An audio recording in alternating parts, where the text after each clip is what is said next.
Further Temple of Thought Incorporated, a religious organization.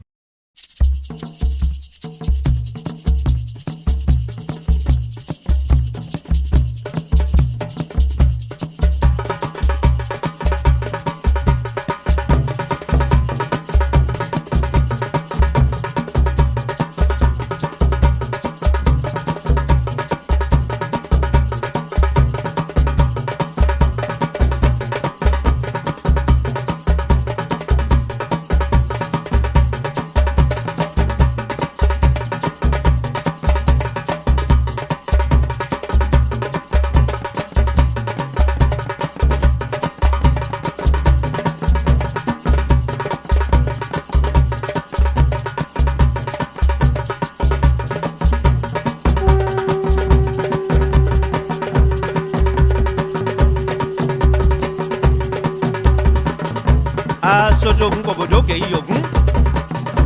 Asojogun kobodoke iyogun. Asojogun kobodoke iyogun. Asojogun kobodoke iyogun.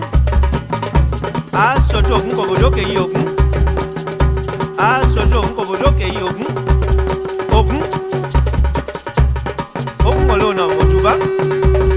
Ogun olona mojuba. Jẹjẹrẹ ogun ṣe jẹjẹ jíjọyé ìbàdé ìrẹwà bẹ́ẹ̀ bàbá ogun. Ogun jí. Ogun jí. Ogun jí. Ogun olona.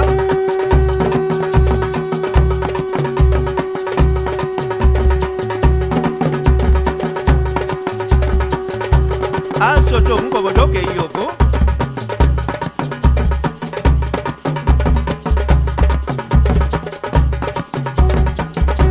Ogun onire. Balogun. Ologun.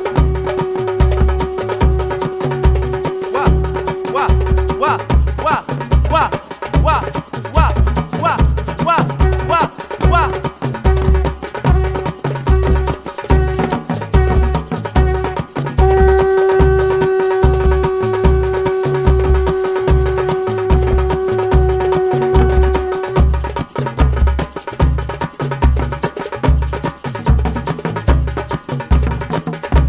Àwa kú omi tútù.